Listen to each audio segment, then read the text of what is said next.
Salut tout le monde, c'est moi Laurent, le chinois francophone qui vit aux États-Unis. Aujourd'hui, on va faire une petite promenade à reculons. Alors, vous êtes prêts? Et c'est parti. Et vous voilà, un autre épisode de marché à reculons. J'espère que c'est depuis la dernière vidéo que j'ai publiée sur la marche à reculons que vous avez visionné la vidéo francophone de Denis Fortier. Et si c'est le cas, ou si ce n'est pas le cas, je recommande que vous le faites à cet instant-là. Si vous ne me croyez pas, c'est dommage. La marche à reculons, c'est bien pour la santé. Et c'est tout ce que j'ai à dire. J'ai déjà justifié mes 5 raisons pourquoi je fais mes marches à la reculons. Mais aujourd'hui, j'adore faire une marche à reculons ici dans cet endroit parce que regardez autour de moi.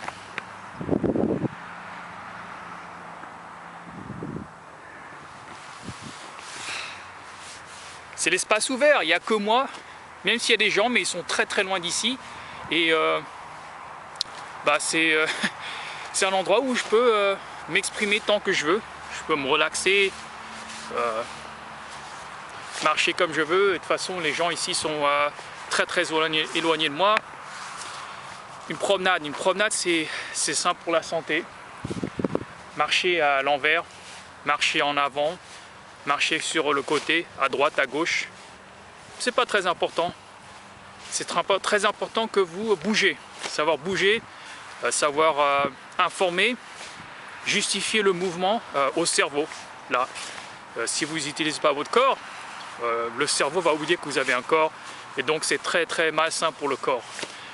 Les muscles vont commencer à diminuer, etc. Vous perdez votre équilibre. En fait, c'est aussi un truc très important dans la marche à reculons. En fait, ça améliore votre équilibre en faisant ce que je fais.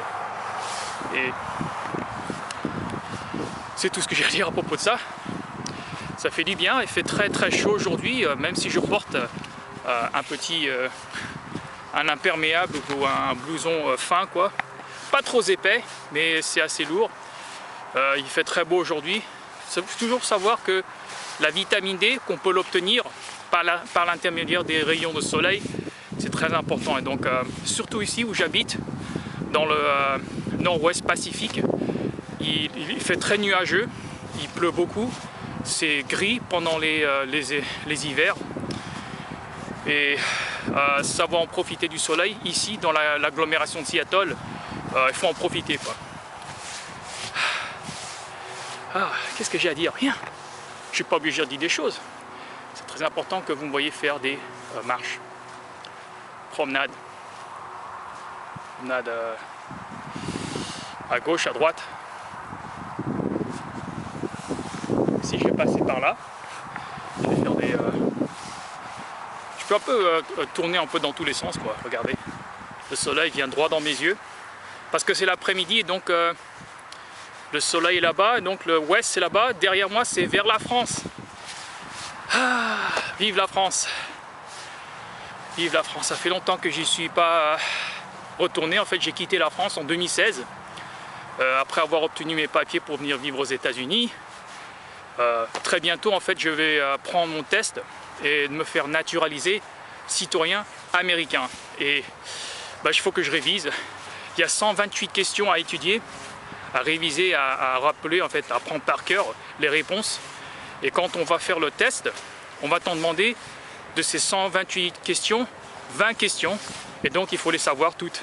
On ne sait pas lesquelles ils vont choisir. C'est ça. C'est vraiment des questions, comment dire, des questions très simples. Par exemple, qui est le président des États-Unis actuellement? Vous disiez le nom. C'est la même chose. Quel est le vice-présidente des États-Unis? Vous donnez le nom, le prénom, etc. C'est pas trop dur. Mais surtout avec le mandat précédent des États-Unis de 2016 à 2020, c'était pas très,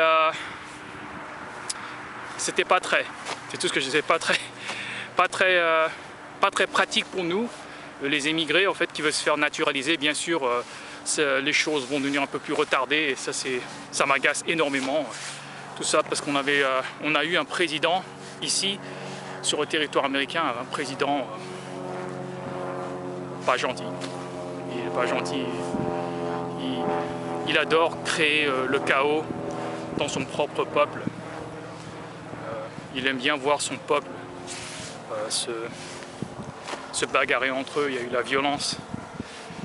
La violence, en fait, elle a toujours existé. Et la violence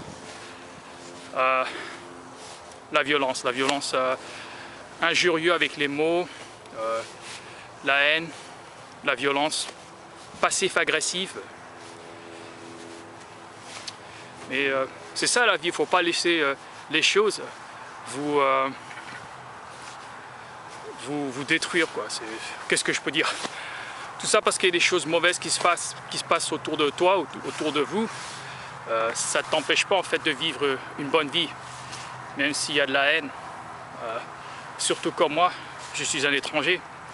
J'étais un étranger en France, j'étais un étranger aux États-Unis, je suis un étranger en Vietnam, même si j'ai des origines vietnamiennes, ils le savent, de la manière que je me comporte, que je ne suis pas un Vietnamien.